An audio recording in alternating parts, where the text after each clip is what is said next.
thought, why not risk chance and come a little bit closer and get right out in front of you. Thanks to the VCAC, Dave, I see you in the back as well. Thanks for the opportunity, the invite to speak to you all today. As I mentioned, my name is Anthony Noreyko, and I have the opportunity to lead the Canadian Business Aviation Association. Our job is to promote and simplify business aviation. And I know Craig stepped out, so I hope I can all ask you to remind him of one thing. His future vision of air travel is available today in business aviation. One doesn't need to actually go through security in that sense. So playfully, it's here today. Let's remind him of that fun fact.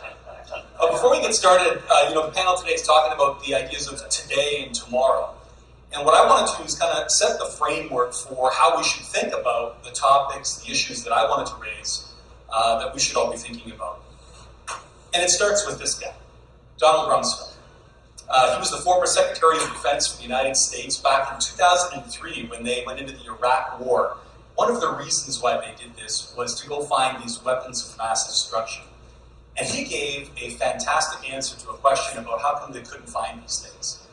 And there are three parts. First, there are known knowns. There's things that you know you know. There are, second, known unknowns. There's things that you know you've got no clue about. The third is there are unknown unknowns. You've got no clue that you've got no clue about certain things. But I'd like to add one more. And this picture probably best captures it. There is the unknown known. In other words, what are we in our industry intentionally refusing to acknowledge? Sort of putting our head in the sand. Let's look at recent events. I think it could be said that the Boeing 737 MAX incident, the discussion about MCAS, what was Boeing doing looking the other way on some of these issues? Talk about accident analysis just in general. We have the opportunity to go through the TSB report. How often do we find organizational issues? What was the organization looking away from and refusing to acknowledge? Climate change, and that's actually one of the reasons that I got this photo. This is another example of things that we intentionally refuse to acknowledge. Elephant in the room. The last principle is this idea of, let's go to the slide. There it is. It's first principles thinking, focusing on what is right versus who is right. So with those two things in mind, I'd like to get into the first topic, the idea, the opportunity that we see. And that is the quest for talent. I have the opportunity to engage in numerous formats on this role about what we need. We need pilots, we need cabin safety attendants, we need maintenance engineers, we need operations people. We talk about what we need, the numbers. But often we don't discuss the why. What attracts people to the industry? With locked cockpit doors, who knows what's going on up there? The fastest growing segment of Instagram followers these days is pilots. Move out of the way, Kardashians. The story of aviation is being shared about the location, the adventure, all of that. And pilots are leading the charge there. So we talk about those aspirational elements, but what we don't do is spend time talking about, I think, the three most important things. If you look at some of the HR studies, we know that pay is important. If you're not conducting benchmarking analysis, if you're not making strategy based on that benchmarking analysis, you're going to do yourself a disservice. Cultural fit. Who here knows about EQ, LQ? What the heck is EQ and LQ? Emotional quotient, the love quotient.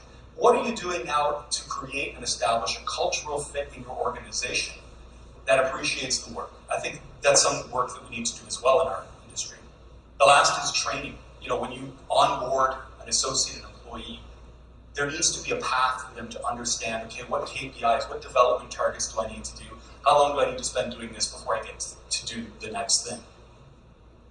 So this decision about sitting in the back or sitting in front, by the front I don't mean just the pilots, I mean just getting into our industry.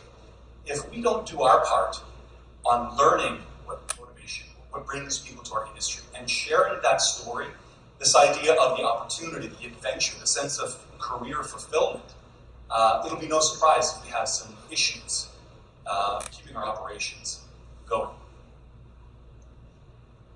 Next one. Some hard hoops. Let's go back one. There we go. It's 420 every day now.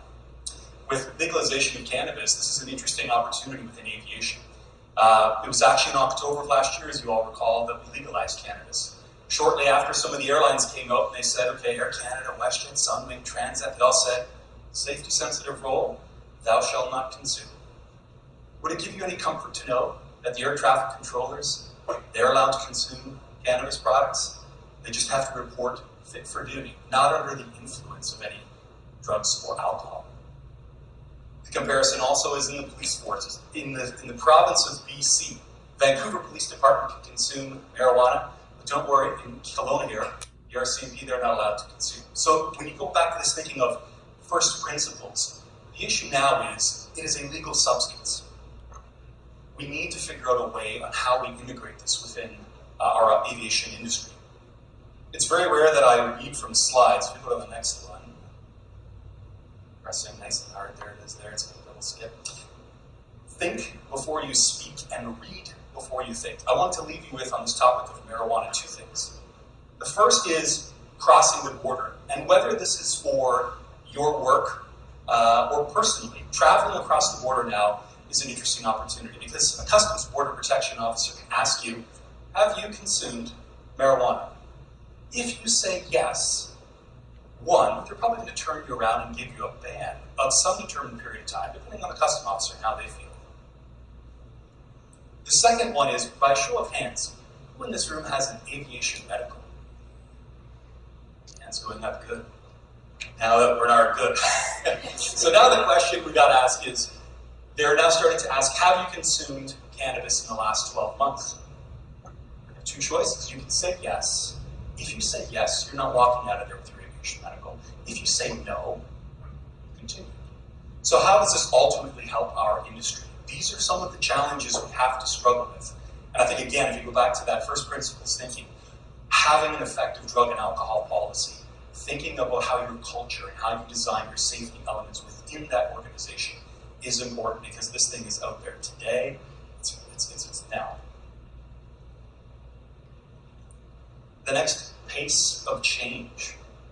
You know, in our industry, change has two sides. On one, we get to celebrate an enviable safety record. We work really hard to have an established process, checklist, learnings, best practices, all of that in an effort to have a consistent, safe, reliable, efficient transport. The flip, though, is when change happens, all too often, perhaps we're a little bit too slow to it. Examples that I think are important. There's a project right now with partnership with Transport Canada. The idea to understand, modernize, and simplify some of the regulation. I think at current, we've got 1,300 identified areas.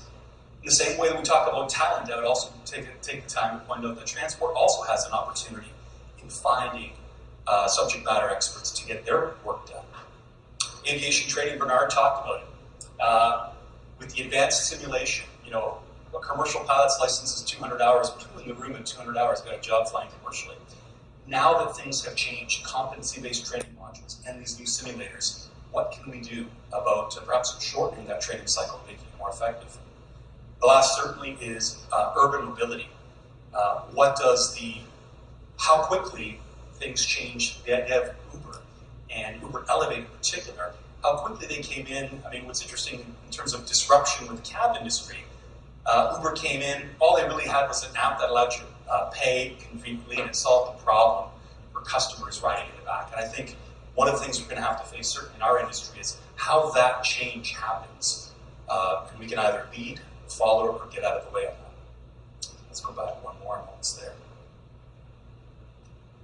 So getting results requires an engagement with your associations. And that's BCAC, that's national associations.